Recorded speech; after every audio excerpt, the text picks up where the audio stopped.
قال لي ود بدر مشرك يا اخي الله مش شوف شغلتك يا اخي شوف لكم حاجه ثانيه اعملوها انا وجع راسي يا اخي بدر مش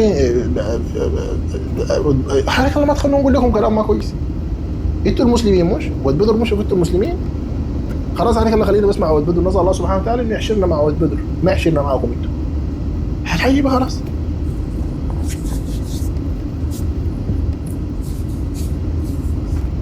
دين ما عندهم توكيل طبعا توكيل حصري براهم كده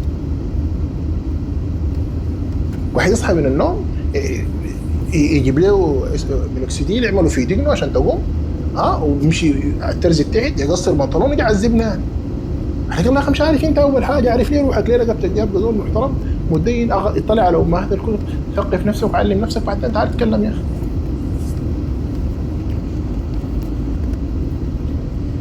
طيب بسم الله والصلاة والسلام على رسول الله وعلى آله وصحبه ومن والاه. السلام عليكم جميعا. قال ابن زيدون في القاضية قال أرى كل مجر أبا عامر يسر إذا ما في خلاء ركض أثرته زبر الشرى يزربط وهيجته إذ هذا فاغتمط. طيب دي قصيدة ظريفة شوفوا. طبعا السودان ده السودان بيطلع كل فترة بطلع يعني بيديك كويس بدي السودان بدي فادانا زمان واحد جاي من غرب افريقيا وكده ادعى المهدويه المتمهدي بتاع عبد الرحمن داك بيتكحل ويقعد كده درويش متخلف كويس كان سماني الطريقه صوفي المشرب. فبعدين شويه كده طلعنا جاء واحد تاني خريج هندسه زراعه تقريبا اسمه محمود محمد طه. انا ما اعرف الله يصول القبليه من وين ما اعرف خرطوم من المحس من كده المجموعه الجعليه المهم حاجه كده. الشاهد في الموضوع مشى قرأ كتب الصوفية انقفل له في خلوة 40 سنة طلع على الانجليز 40 يوم سوري طلع على الانجليز قال لهم ختان البنات عادي نحن ما عندنا مشكلة عمل مظاهرة في رفاعة ادعى الألوهية اتقتل بالسيف وعنده أتباع برضه. ده السودان طلع لنا واحد اسمه محمود محمد طه مشلخ أسود بيدعي الألوهية. بعدين طلع لنا واحد باطل كده كويس في رفاعة المتوسطة مع الغفير خيري حصل له مشاكل. المهم طلع في الأخير بيتكلم كده كويس قرأ قانون طبعا اتخرج من الجامعة سنة 52 أو 54 يعني الثانوي قرأه أيام الإنجليز والجامعة اتخرج منها أيام الإنجليز. لكن جماعته الكلت بتاعته بيطلعوا ليك إنه ده مثقف وده جاء أول الشهادة السودانية قبل ما يبقى سودان زي ما كان كلمة السودان عندها دلالة ما حلوة كويس ولا زالت. فشنو الباطل طلع عمل برضو جماعة سياسية وبقى يتكلم وينبذ الصحابة ومتصوف برضو صوفية المشرب سماه حسن على الحسن المرغني لأنه أبوه كان قاضي صوفي وفي واحد كان زميله قاضي موحد الزمن ذاك طلعت كلمة وهابي والكلام ده في الثلاثينات والعشرينات بدل كان معاه في الدامرة وفي بربر. ده أبوه ما الترابي السياسي أبوه قاضي صوفي ختمي فقاعد ضايق في زميله ذاك لما أنا زميل عنده مزرعة كده وبيت باع مزرعته وشرد خلى عليه البلد كلها بيت ابو العوالقه ابو الترابي دي. وبما يعني من دلالات الترابي صوفي واحد اسمه امين حسن عمر الصوفي برضه كويس سمانه اتوقع هو من الفادنيه او حاجه كده قاعد موجود عايش ما له عمره طويل يعني لكن له زمن طويل عايش موجود يعني طول معانا امين حسن عمر كويس اسمه عنده قبل فتره جايبينه في بودكاست. طبعا الاخوان عملوا بودكاستات كثيره بقت بوضه طبعا فعاملين بودكاست واحد اسمه بودكاست السودان عملاه قطر طبعا وقاعد في ولد كده عندهم اسماء سحلب والبراء والفرزدق والشخلبوز اسماء كده ما هي ما المشكله الاسماء ممكن تكون بعضها ويس وخزعله كويس بعضها اسماء صحابه وكده لكن المشكله انهم قالوا احنا افضل من الصحابه زي ما قالوا بكر عبد الرازق لكن برضه بسموا على اسماء الصحابه وجليبيب وكذا وكذا. المهم انا للسودان يعني السودان ف جاء امين حسن عمر في بودكاست قال انا مشيت مع الترابي سافرنا من الخرطوم لغايه ما وصلنا الدويم او حاجه كده والزمن ذاك طبعا لا ما كنت فوتنا محلي المشي له بسبب عمسيه والعوالق دي. المهم زويلنا امين حسن عمر قال الترابي طلعنا من الخرطوم لغايه ما وصلنا الدويم بيمدح في مداح بتاع الصوفيه كده فهو صوفي والمشرب كويس وكده يعني بيطلع علل الدولة اللي اسمها السودان بعدين واحد اسمه جون جرينج ديم بيور ده قال لك دايرين نطلع العرب والمسلمين من السودان وفي ناس قال لك ما في عرب تعمل بوست يقول لك انتم ما عرب وانتم مستعربين وما ادري ايش وكلام فارغ زي كده. مع ناس حلل الدي ان ايه وطلعت طبعا التحور جي 1 جي اف سي ال 17 16 اللي هو التحور بتاع فصل من فصول قريش يعني. ده كثير ناس فحصوا لقوا كده يعني، ما يحتاج يفحصوا يعني. الناس معروفه يعني، تعربنا 200 سنه كم قبل 300 400 500 سنه، الناس كانت تتكلم نفس اللغه.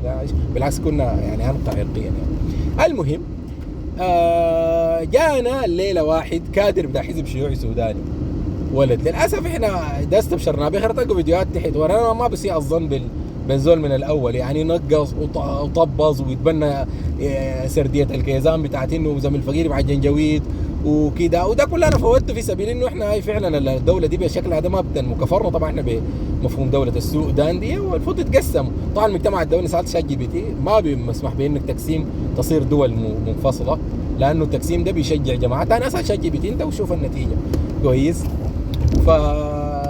لكن ممكن كشكل فيدرالي كده احنا ما نعيش مع بعض. احنا اذا في نوع ما داير يرضى يكون معاي، انا برضه ما راضي اكون معاه ببساطه يعني. واحنا اغلبيه يعني نتكلم عن القبائل العربيه، مش البحري والنهر ولا التفاهه الفارغه دي. وذاته بساطه التفكير. الزول طالق في نواتجه المعرفيه، سواء نواتج الترابي او محمود محمد طه، او نواتج المتمهدي بتاع ام درمان، او غيرهم يعني من او الميرغاني اللي هو بنغالي وقال انا من اهل البيت، ولفت له نسب سبحان الله. قال انا جدي الحسن العسكري. الحسن العسكري الشيعة بيقولوا عنده ولد واحد ولابد في سرداب، خايف من بين العباس كده، لابد في سرداب له 1200 سنه. المهم ده بقى المرغني ما انه غبي طبعا، فيهم غباوه، فادعى نفس النسب ده بتاع الحسن العسكري. ما لقى جد ثاني من العلويين ده ما كتار كلهم بعضهم ادعياء دارين الحكم وكده وبتاع. وفي واحد متبرر منهم النبي عليه الصلاه والسلام، يعني واحد من احفاده في معنى الحديث بيدعي انه كده انه يعني انه ولي كل مؤمن يعني، ما معنى الحديث ان على فلان يدعون انهم اولياء الحديث في البخاري. فالشاهد دي كلها طبعا فرشه كده، والليله الله يستر يعني كويس. فانا ممنوع طبعا محظور من الكلام في يوتيوب، لكن صراحه الموضوع يستدعي يعني. انتوا سمعتوا الزول ده قال شنو قبل شويه، الفني بتاع الاشعه ده قال لك يعني انتوا المسلمين والواحد يمشي يقص نصه بمقص وبعدين يقص دقنه بمينوكسيديل. مينوكسيديل تستعمل انت؟ احنا ترى انا شوف، انا لا عندي مينوكسيديل ولا عندي دقن ولا نقاصي بنطلوني، وبعرض في الحفلات وبندقه صوت. لكن الجماعه الشرعيه بتاعنا بدل كعبين ادعياء مشركين. اي زول يدعو زول ميت مشرك. والله لو اشقلبتها يا عم سيب شفت زول يدعي له زول ميت ده مشرك. البدع زول يا السودان كلكم سؤال، كل الشعوب السودانيه العرب والغير عرب، الزول البدع زول ميت ده مشرك كافر مخلد في النار كويس. يتشقلب انت وبدر بتاعك، واضح معاك؟ فالجماعه اللي اسمهم الصوفيه اللي هم الطرق ديل اول شيء ناس كذابين جدا، حرف في الكذب وفي التلبيس الحقائق على العوام والدراويش بتاعينهم وديل والوهابيه. وانا زول مثلا عباسي اللي بيخليني يطبع عليه واحد من نجد او من هو طبعا اسمها اليمامه ما اسمها نجد، يسموها نجدي طبعا المحدثين. محمد تميمي وانا جعلي بخليه التميمي يتبع الجعلي يتبع التميمي شنو؟ لا اذا ما كان هو الدين اصلا احنا خلينا من التميم وخلينا من البتاع. عاين القران ده او يدعو من دون الله. طبعا انا في الغضب ده ما حقدر، انا طبعا حاولت اني امسك غضبي لكن ما حستذكر الايات. والذي يدعون من دون الله الها اخر لا برهان له به، والايات كثيره. والانبياء كلهم ما جو يشتغلوا في الاقتصاد ولا يشتغلوا في السياسه ولا عملوا جماعات سريه ولا جو من المغرب ابوهم يهودي وادعى الاسلام وسموا حسن، سمى نفسه حسن الساعاتي وبقى شغال. ولكن طبعا لو دار اتاكد انت ككوز يعني من اولادنا وكوز كويس تبع الجماعه دي، امشي قريه حسن البنا في مصر واسالهم قول لهم اولاد عمه وينه؟ الزول جاي يهودي جاي من مصر جاي من المغرب قولا واحدا منتهي اسمها شروش حلتنا او حاجه كده، امشي اشوفه في المحافظه بتاعتي. المهم عشان نمشي نكمل في موضوعنا، يجينا ولد زي ده تافه يجي يقول لك امشي قطع بنطلونك وقطع ما بعد. لا ما قطع بنطلوني. ود بدر ده عنده اذكار غير الاذكار اللي جاب النبي. النبي جاي ليش شنو؟ جاي عشان يعلم الناس ما يعني ارسلنا من قبلك من رسول الا يعني ليعبدوا الله. ما معنى الايه؟ ان ربنا سبحانه وتعالى ما ارسل الرسل الا الناس يفردوا ربنا سبحانه وتعالى يعبدوا براه لوحده كويس. دي رساله الرسل، والقران ده كله من اوله لاخره، من اياك نعبد واياك نستعين في الفاتحه لغايه سوره الناس سوره الفلق، كل القران ده وسوره الاخلاص. اخلاص يعني تصفيه العقيده، انه ما في ميت بينفع، ما في ميت بيضر. الطواف بالقبور وقاعد فيديوهات هنا ودعاء الاموات وقاعد فيديوهات في ود بدر وغيره. ود بدر ده شغال شنو؟ ود بدر شغال شنو؟ بيشيل قروش الحريمات بيشتري بعربات يا عم سيب، عم سيب داير تعمل لنا فيها، داير طالع لنا احنا ناقصه هي محمود محمد طه خلى حاجه والترابي والمتمهدي والمرغني خلى عشان تطلع لنا انت كمان. ما ناقصه تخلف وناقصه عواره. لا لا واحنا وده عارف فكرته كلها عشان تعرف زول الحمار والزول السطحي ولا داير يعمل يرمى على القبوريه معاه عشان يعمل لي دوله، وما بتعمل كده، ما بتعمل لك دوله والله بالقبوريه، ولو عملتها ما تنجح. ما هو المهدي سوى دوله نجحت، محمود محمد طه تنظيم نجح، الترابي عمل دوله وبتاع وقتل ناس ورمى ناس بالبتاع ودم البرتقال في المجاري وشال الرغيف سرقوا، عمل دولته نجحت.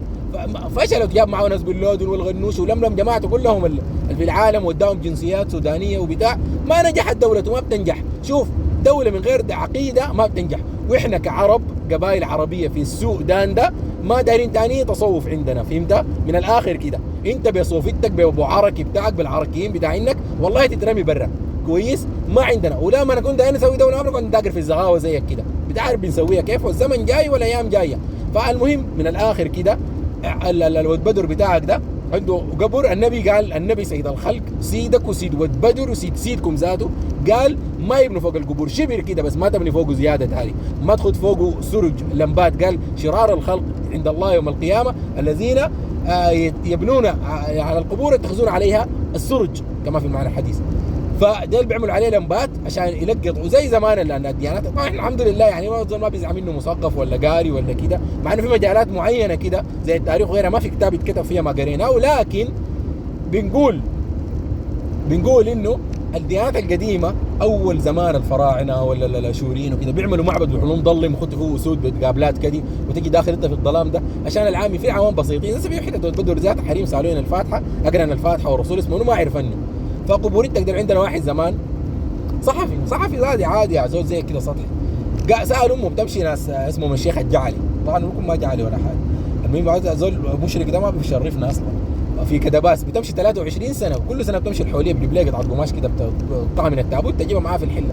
فسالها قال لها امي اقري لي صوره ان اعطيناك الكوثر كويس، ما حافظها بتمشي 23 سنه. فهم ده اللي بيكرسوا للجهل، سواء انت كشيوعي سابق ولا انت ككيزان او كقبوريه بالشيء بتكرسوا للجهل وللتخلف في الشعوب دي، والشعب ما بيتحرر الا يسيب الجماعات بتاعتكم دي كلها وينظر بصوره مجرده لحياته لمصلحته وينظر للكتاب وللسنه كويس، يعني بيقدر ربنا عليهم.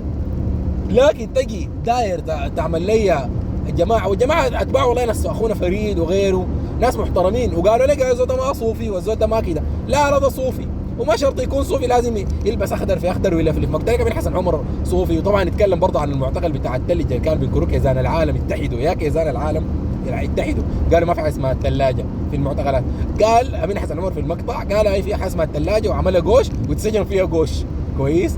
فالمهم انا ما داير اطول عشان ما الكلام يعني ما في فايده من الاطاله، لكن اللي عايزين ناكد عليه انه الدوله اللي اسمها السودان دي ما بتنفع، والنواتج اللي بتطلعها نواتج وسخه او زي الفيديو ده بتاع المقص ولا المينوكسيديل دي، وانه الصوفيه دعاة الاموات اصحاب الطرق عندهم اذكار بدعيه خاصه وكلهم طريقه، وبتلقى ناس بيشرحوا يجيبوا كتب الطريقه بيوروك العفانه اللي فيها، يقول لك لا شوفوا شغلتكم دي شغله الانبياء جو في مجتمعاتهم لما جاء اسمه ناس ابو جهل وابو لهب ودي النبي عليه الصلاه والسلام ما جاء عمل جماعه سماها البحر والنهر ولا جاء عمل له طريقه بيقوا يرقصوا ويدرسوا، والله وكده كانوا مشركين ولا سالوا ذاته ناس ابو لهب كانوا ضحكوا فيه ومشوا، ناس عاقلين ما هم عرب في الاخير. ابو لهب ده احسن من كسرى وقيصر والعوالق ده لانه عربي. فشنو النبي ولا جاء عمل جماعه سريه بيقتال النقراشي باشا والخازندار وقاعد يدعوا لك كده زي عوالقك، لكن جاء قال لهم يا اخواننا يا صباح طلع في جبل المروه قال لهم اعبدوا الله، لا يعني قولوا لا اله الا الله كلمه تحكموا بها العرب والعجم باختصار كده. فطبعا هم فهموا لا اله الا الله يعني لا معبود بحق الا الله، يعني ما في حق بيستحق العباده، لكن هم طبعا عارفين ان الله خلقهم والله اللي بيرزقهم، طبعا ناس عاقلين عرب قلت لك في الاخير، لكن مصالحهم الاقتصاديه بتتقاطع مع الشيء ده انه يكون فيه اله واحد، لانه الالهه دي جوا العرب من كل مكان وكده. الشيء الثاني هم بيعتقدوا برضه انه الالهه دي ليه دور يعني مساهمه زي الاموات زي البرعي والمكاشفي وكده، ليهم تدخل في الامور الغيبيه وكده يعني فهمت. فبيعتقدوا انه يعني نعمل الاسهاء اللي استقسموا بالازلام عندها يدخلوا الاسهم كده ويطلعوها، لو قالت لهم يمشي ما تجي ما يجي، زي اللي بيمشي يطوفوا. عندنا ناس والله بسيارات بيطوفوا حول القبور، الكلام احنا شفناه يعني، انت ما حتقدر تنكره يعني، فهمت؟ احنا ما عايشين معاك في نفس السودان ده يعني، فهمت؟ فالمشركين قاموا زعلوا من الموضوع ده وطلعوا ود عمهم. لكن طبعا الزول اللي معاه ربنا، ودي برضه جزئيه بيقولوا عنها العمسيب والكيزان ودين، بيحاولوا يشتغلوا يعني يكرسوا لسرديه من اطلق الرصاصه اللي ما عندي شغلهم جدا وخوفهم كويس. وانا واحد اسمه خليفه ده كشفهم محمد خليفه ده افضل من عمسيب، مع انه هو بحثي عربي. وده انا في كتاب كبير جدا لكن حياخذ سنين طويله جدا، بيوريك النمو بتاع البشر ووصل وين يعني. نمو مثلا تفكير عمسيب ووقف عند عمر كم سنه يعني. طبعا التجنيد في الجامعات بينقص النمو بتاعك كويس، النمو العقلي طبعا ما اتكلم عن النمو لان الجسماني ممكن يكون ضخم جدا، لكن عقله عقل زرافه، عقل غزه، عقل صخل. فشنو ده دخل في الجامعات اللي اسمه خليفه عشان الكلام ما يشتت. ده بقى بعث عربي كويس. احنا كان جندوني في السنه برضه في البعث العربي، بس كنا عارفين اسمه البعث العربي وكده، ومرقنا منه في الاخير في اول سنه عمره 14 سنه كان في كوبر. فشنو اللي بيدخل في جماعه كده اخوانجيه، طبعا اخواننا عندهم في العقيده هم خوارج يعني، خوارج بعضهم قاعده وبعضهم خوارج علانيه يعني. وحتى عندنا واحد في بودكاست قبل فتره بيتكلم احنا مشينا كذابين يعني، كذب الابل على قول الليمبي. فالجماعات دي لما تدخل فيها، دخل في الحزب الشيوعي اهله فاكينه بعدين طبعا اصلا جايبه خلفيه صوفيه. وصلنا الشيوعيين في السودان لانه لقوا الدين عندهم نفس الدين في الاتحاد السوفيتي القديم، دين وسخان جدا يعني، دين بتاع نطيط ولف وحوليات واكل وموالد وكلام فارغ زي ده. فما الدين ده سقط قدام الشيوعيه كفكره طالعه نهضه الزمن ذاك في الخمسينات في الستينات وما بعدها وما قبلها بشويه كويس. فالمهم يعني ده ما حبيت اوضحه ورساله، والناس يعني الناس اللي بيتبعوا عمسيب ده يبعدوا منه، لانه اتضح انه انسان سطحي وتافه وبدافع عن الخرافه. نحن كناس دايرين نتحرر ونعمل سلطنتنا العربيه زي الدول العربيه كلها، الامارات العربيه اللي هم عرب قبائل يعني. طبعا ما عرب جامعه، في عرب جامعه التصنيفات الغرفه التهامي، عرب جامعه وعرب القبائل. عرب الجامعه ديل كتار ترى شمال افريقيا ومصر والشوام والعراقيين واليمنيين، دي كلهم بيقولوا احنا عرب، لكن العرب القبائل هم ولاد اسماعيل يعني، اللي هم في الجزيره العربيه. ده اللي عملوا دول ناجحه جدا. نحن ليه ما عملنا دوله ناجحه؟ لانه غزينا بالتصوف، غزينا بايش؟ بالتصوف، فده ضيعنا. كنا زمان فرسان، الشايقيه كانوا فرسان جدا بالمناسبه والشايقيه، لكن لما جاونا المرغني خلاص كسحهم معرفيا وعمل لهم وعد ثقافي، وجات دوله ال 56 دي في ال70 سنه الاخيره طلعت زيتهم برضه ما انتهت منه، وغالبهم كوادر في الحزب الشيوعي شايقيه، وبعضهم لانهم ناس فيهم يعني روح قياده وكده، وبعضهم اخوان مسلمين في الطائره التوم وغيرهم بتاع. فانتهوا يعني يتكسحوا، هويتهم اتكسحت وؤدت كويس بسبب الافكار الضاله دي الصوفيه والاخوانيه والشيوعيه وغيرها. فالولد ده ابعدوا منه، ابصح وتاب ورجع وقال الصوفيه كعبين والمرغني بنغالي والشرك ودعاء الاموات شرك وكده، نحن معاك هيعمل دولتك وبتاع. وناس ما رسلت لي بدري جدا، قلت لي جيب النحاس ندوق ونطلع نجيب لك القبائل دي ونعمل الدوله يعني، ما الموضوع ما خطير يعني، فهمت؟ في الاخير الدوله منتهيه ومؤهله لانها تتقسم يعني كونفدراليه. ناس دارفور يمشوا براهم لانه ما راضي بتاع حلفه برضه ما راضي يبقى عربي، احنا برضه ما راضيين نبقى نوبيين، يمشي الله يسهل عليه. ادروب برضه يمشي يشوف شغلته. لا للمين بروح علينا؟ طبعا في سذاجه، ما هو التخلف وقله النمو ده المعرفي بيخليك تبقى يعني تبقى تفكيرك بسيط جدا. المينا بروح مننا يعني، انت غاشي الادروبات عشان المينا يعني، باختصار ما عشان وحده وطنيه وكده. لا اللي يروح المينا كويس، ما اللي بيروحوا بميناهم بسلطاتهم. وانا عندي طريقه بجيب لك مينا ما عليك، لكن طبعا ده اعلان لدوله جديده المفترض. اسل الفيديو ده بتاع جنوب النيل كردفان وبتاع بيسموه جبال النوبه. طبعا جبال النوبه ده اسم جايهم من برا، هم قبائل كده كثيره ساكنه في الجبال دي. فالديل ده يعملوا دوله ليه تحرمهم من يعملوا دوله ويعيشوا ثقافتهم ويعيشوا حياتهم وكده. بتاع جنوب النيل الازرق ده يعملوا دوله ليه يعني؟ احنا ما بنفرض عليهم ثقافتنا، ولا هم كمان يفرضوا علينا الافريقانيه بتاعتهم، ما يفرضوها علينا. احنا ما عندنا بقى علاقه يعني، فهمت؟ احنا ما نتنازل هويتنا، احنا شايفينها افضل من هويتك، نتنازل منها عشانك انت، عشان حضرتك وتجلس تكلفي الحاج يوسف في جنوب الحزام. لا امشي اهلك عليك، الله عملك دوله كويس. ويوم ذاك حسم ياسر عرمان شيوعي زي عمسيب ده، طبعا انها الشيوعيه ما بينتهم معرفيه مختله كويس، فيهم اختلاف. قال زعلان انه بنوا كنيسه في الحاج يوسف، هي دي حاكوره بتاعت بطاحين. فيهم نصارى مع ابنوا كنيسه، ما فيهم نصارى ما يتنبني كنيسه. يتنبني كنيسه ليه؟ بعد الاتحاد السوفيتي ده في السبعينات كاسر 6000 كنيسه، قبل كنيسه 71 كان شويه حصل انفتاح. انت كشيوعي الكنائس دي ما دمرتها في الاتحاد السوفيتي وكسحت الديانه النصرانيه الباطله دي كلها انتهيت منها. جاي دار ملي فيها ياسر عرمان تعمل لي فيها خلاص مع حقوق الانسان. حقوق الانسان في شوام كده كلها في الدول العربيه شغالين مع منظمات حقوق الانسان، القاف ما بتطلع منهم كويس. المهم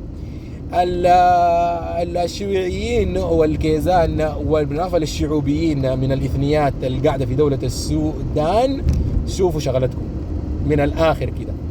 زي ما قال واحد كده، ذهب زمانكم وأتى زماننا.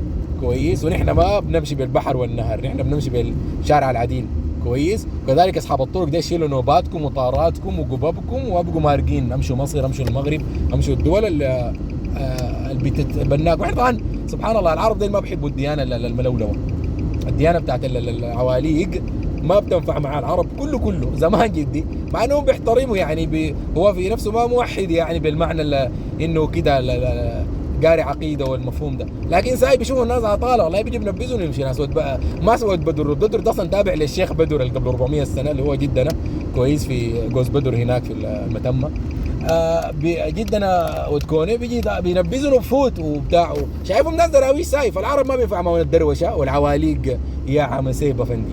داير تمشي معانا كشايق يا حبابك، داير تمشي معانا كعركيين وشيوعيين وكيزان وصوفيه، والله تترمي في الامارات قبلك، بس ما عندنا لك اي حاجه. والسلام عليكم ورحمه الله وبركاته.